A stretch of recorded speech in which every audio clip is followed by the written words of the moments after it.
Notes on interview with Mr. C and Mr. D, February 13th, 1919. Mr. C and Mr. D were interviewed this morning in the Foreign Office. They both left Petrograd on the 17th of January. Mr. C was manager of a big firm in Petrograd and was in prison 3.5 months. In the cities, the cry of the Bolsheviks has been the proletariat against the bourgeois. Though as most of the big capitalists got away, it has really been the oppression of the de-bourgeois and the intelligent workmen by the dregs of the population. The villages.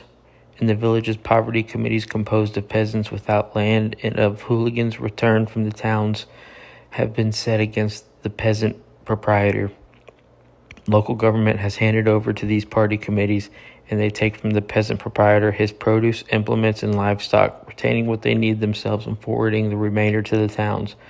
The peasant will not give grain to the Bolsheviks because he hates them and hopes by this means to destroy them eventually. He is armed and united. It is for this reason that armed requisitioning companies are sent out everywhere from Petrograd and Moscow to help the poverty committees to take the grain from the peasant. And every day, all over Russia, such fights for grain are fought to a finish till either the peasants or the requisitioning party are wiped out. During my stay in prison, I met and talked to dozens of peasant proprietors arrested on the charge of counter-revolution. In my escape across the frontier, I slept in 2 peasants' cabins, and although they were living under the worst conditions, so poor that 14 people lived and slept in a cabin a few yards square, they cursed the Bolsheviks with tears in their eyes. One of the latest decrees only allows a peasant to have 1 cow and 1 horse for every 5 members of his family. The peasant proprietors, who probably will one day be the strongest party in the future Russia, are anti-Bolshevik to a man. Red Army.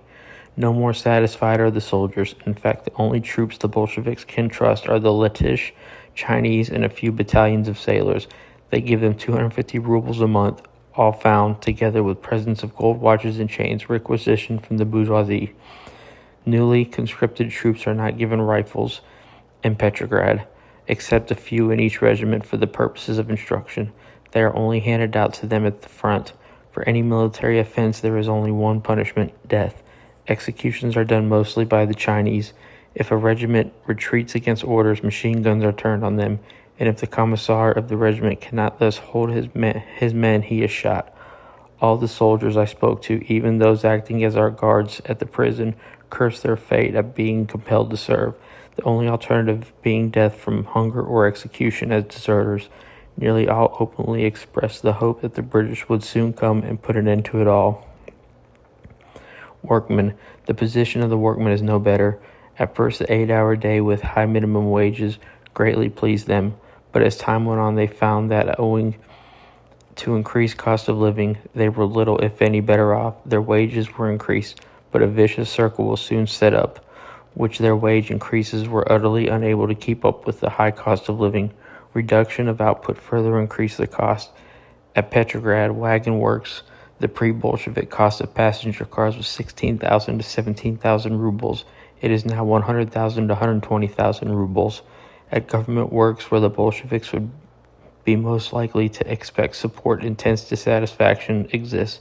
An official warning was issued to the workmen of the Putilov works through the official newspaper, stating that during a period of several weeks, fires, explosions, and breakdowns had regularly occurred, which could only be put down to traitors to the cause, who, when caught, would be shot. The bourgeoisie. The position of the bourgeoisie defies all description. All who employ labor down to a servant girl, or an errand boy, or anyone who wants are provided for a head. That is, all who do not live from hand to mouth are considered under Bolshevism as bourgeoisie. All newspapers except the Bolshevik ones have been closed, and their plant and property confiscated. Now decrees by the dozen are printed daily in the press, no other notification being given. Non-observance of any decree means confiscation of all property. All government securities have been annulled and all others confiscated. Safe deposits have been opened and all gold and silver articles confiscated. All plants and factories have been nationalized, as also the cinemas and theaters. This nationalization or municipalization means to the unhappy owner confiscation. since no payment is ever made. Payments by the banks from current or deposit accounts have been stopped. It is forbidden to sell or to move it from one house to another without permission.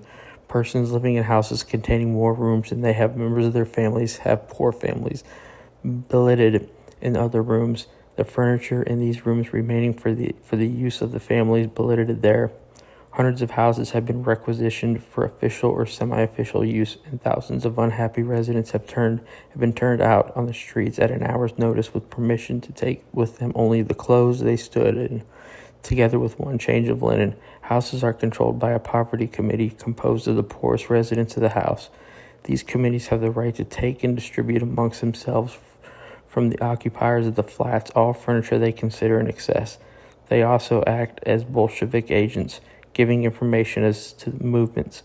A special tax was levied on all house property, amounting practically to the full value of the same. Failure to pay in 14 days resulted in municipalization of property.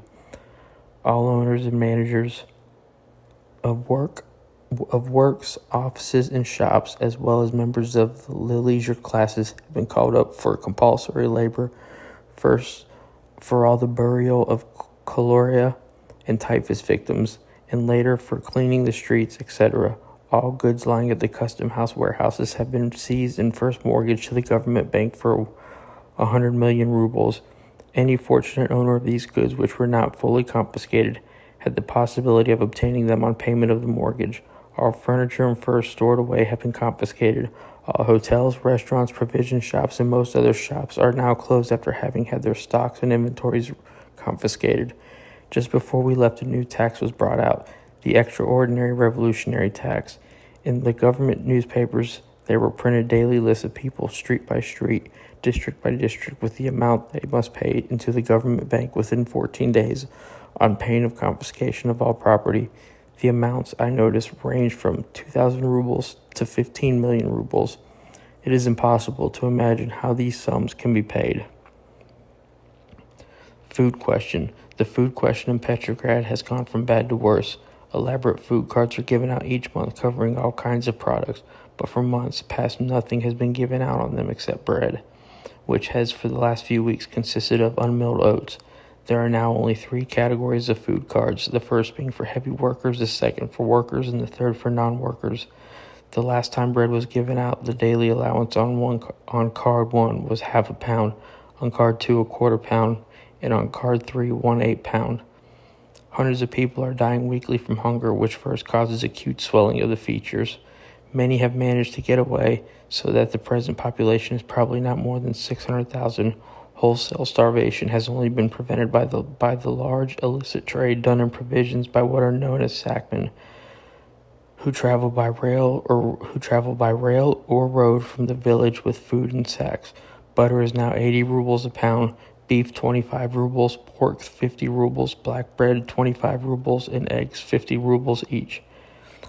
Dog meat costs 5 rubles a pound and horse meat 18 rubles. Houses with central heating are no longer heated owing to lack of coal. The amount of wood that formerly cost 7 rubles now costs 450, and only enough can be obtained for one room.